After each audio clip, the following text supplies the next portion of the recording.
வணக்கம். தினம் ஒரு தாவர வகையில் இன்றைக்கி நம்ம பார்க்க இருக்கிறது வந்து ஆவாரம் பூ.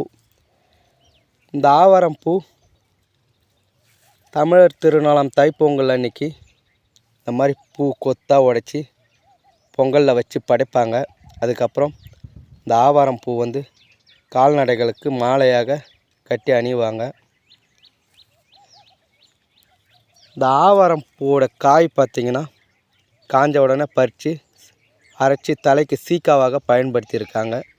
ஆனால் இப்போலாம் யாருமே அதை பயன்படுத்துறதில்ல. இந்த ஆவாரம் பூவை வந்து கஷாயமாக வச்சு, அதாவது டீ மாதிரி போட்டு சாப்பிடுவதன் மூலம் இரத்தத்தை சுத்தப்படுத்தும். அதுக்கப்புறம் இதய துடிப்பை சீராக வச்சுக்கும்.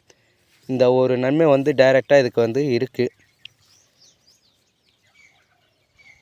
அந்த காலங்களில் இதை வந்து பயன்படுத்தி தான் 80-90 வயசு வரைக்கும் 100 வயசு வரைக்கும் எல்லாம் நலமாக வாழ்ந்தாங்க. இப்போ யாருமே இதை பயன்படுத்துறதில்ல. இயற்கையை பயன்படுத்தி நேச்சுரல் உணவை வந்து சாப்பிட்றவங்க வந்து இதெல்லாம் பயன்படுத்தி பலன் பெறுங்க. நன்றி, வணக்கம். வீடியோ பிடிச்சிருந்தால் லைக் பண்ணுங்கள், ஷேர் பண்ணுங்கள், சப்ஸ்கிரைப் பண்ணுங்கள்.